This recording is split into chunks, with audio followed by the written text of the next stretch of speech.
நான் doctor Prince Paes, KMMC மருத்துவக் கல்லூரி மருத்துவமனையில் மருத்துவத்துறையில் பேராசிரியராக பணிபுரிந்து வருகின்றேன்.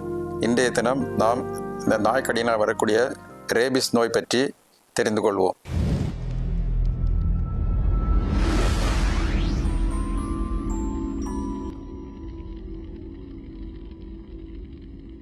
இந்த ரேபிஸ் நோய் வந்தால் 100% இறப்பு நிச்சயம். ஆனால் இந்த ரேபிஸ் நோய் வராமல் நாம் 100% நம்மளை பாதுகாத்துக் கொள்ள முடியும். இந்த வீட்டில் வளர்க்கக்கூடிய நாயாக இருந்தாலும் சரி, தெரு நாயாக இருந்தாலும் சரி, கண்டிப்பாக இந்த தடுப்பூசியை எடுத்துக்கொள்ள வேண்டும். நாய் கடித்த உடனே நாம் செய்ய வேண்டிய முதலுதவி என்ன?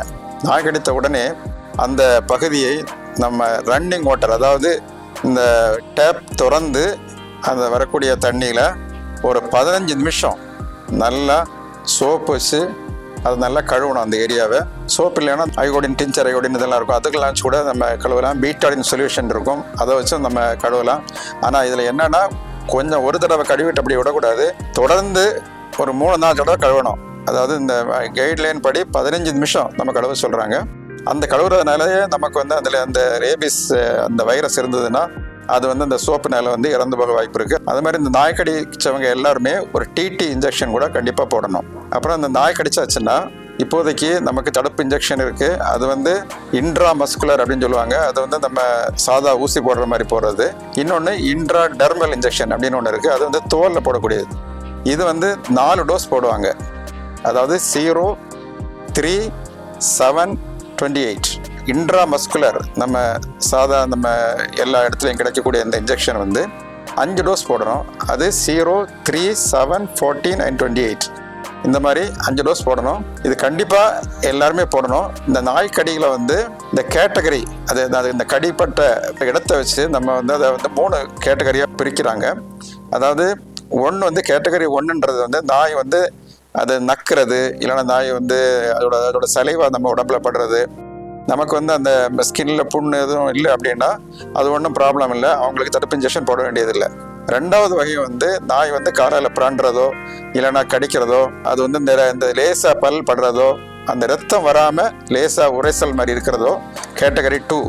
இந்த கேட்டகரி 2 இருக்கிறவங்க கண்டிப்பாக இந்த ஆன்டி ரேபிஸ் வேக்சினேஷன் போட்டுக்கணும். இந்த கேட்டகரி 3ன்றது அந்த கடிச்ச இடத்துல ரத்தம் வந்ததுன்னா அது கேட்டகரி 3. இந்த கேட்டகரி 3 இருக்கிறவங்க ஆன்டி ரேபிஸ் வேக்சினோட சேர்ந்து இம்யூனோகுளோபுலின் அப்படின்னு ஒரு இன்ஜெக்ஷன் இருக்குது. இம்யூனோகுளோபுலின் இல்லைன்னா மோனோகுளோனல் ஆன்டிபாடி, இப்படி 2 இருக்குது. இது அந்த கடிப்பட்ட இடத்துல நம்ம போடணும். இது அந்த கடிச்ச 7 நாட்களுக்குள்ள கண்டிப்பாக போடணும். ஏன்னா இது அந்த இடத்துல இருக்கக்கூடிய அந்த வைரஸை அழிக்கிறதுக்கு உபயோகமாக இருக்கும். அதனால் கேட்டகரி 1ன்னா இன்ஜெக்ஷன் தேவையில்லை. கேட்டகரி 2ன்னா ஆன்டி ரேபிஸ் வேக்சினேஷன் போடணும். கேட்டகரி 3ன்னா anti rabies vaccination plus immunoglobulin, இது 3மே போடணும். இப்போ 2வது தடவை நாய் கடிச்சதுன்னா என்ன பண்ணுறது? முதல் தடவை நம்ம 5 இன்ஜெக்ஷன் போட்டாச்சு, 2வது நாய் கடிச்சிருச்சு அப்படின்னா, பொதுவாக இந்த நாய்க்கடியில் நம்ம போடக்கூடிய இன்ஜெக்ஷன் லைஃப் லாங் ப்ரொடெக்ஷன் தான். 2வது நாய் கடிச்சதுன்னா நம்ம அந்த இம்யூனோகுளோபுலின் போட வேண்டியதில்லை, ஒரு 0, 3 2 டோஸ் போட்டால் போதும். இன்னும் சிலர் என்ன கேட்பாங்கன்னா, இப்போ எங்கள் வீட்டில் நாய் வளர்க்குறோம், நாங்கள் ஒரு ப்ரொஃபிலாக்டிக்காக இந்த மாதிரி, அதாவது நாய் வராமல் இருக்கிறதுக்கு போட்டுக்கலாமா அப்படின்னா, அதாவது வெளிநாடுகளெல்லாம் அப்படி போடுறாங்க, நம்ம இந்தியாவில் அப்படி போடுறதில்ல. கண்டிப்பாக உங்களுக்கு போடணும் அப்படின்னா நீங்கள் ஒரு 3 டோஸ் போட்டுக்கலாம். அது 0, 7 and 21 or 28. இது 3 டோஸ் நீங்கள் போட்டாச்சுன்னா அது கடிக்கிறதுக்கு முன்னாலே நம்ம போடக்கூடிய ஒரு ப்ரொஃபிலாக்டிக் இன்ஜெக்ஷன். இந்த ரேபிஸ் நோய் தாக்குறவங்க இது என்ன பண்ணுவோம்னா, மூளையை தான் பாதிக்கும். மெனிஞ்சைட்டிஸ் அப்படின்னு சொல்லுவாங்க, அது வரும். மெனிங்கோ என்கெஃபலைட்டிஸ்.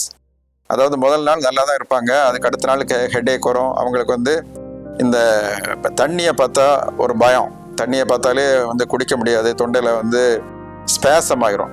அதே மாதிரி இந்த காற்றடிச்சா கூட அவங்க பயப்படுவாங்க. சிலவங்க கொஞ்சம் வயலண்ட் ஆவாங்க. சிலவங்க அந்த மாதிரி இல்லாமல் டம்ப் ரேபிஸ் அப்படின்னு சொல்லுவோம். அவங்க கொஞ்சம் அமைதியாக தான் இருப்பாங்க. ஸோ இந்த மாதிரி இருப்பாங்க. அதுக்கு அடுத்தது அவங்களுக்கு அடுத்த நாள் அந்த நோயின் தாக்கம் அதிகரிக்கிறதுனால மூளை பாதிப்பு அவங்க கண்டிப்பாக இறந்து போக நேரிடும்.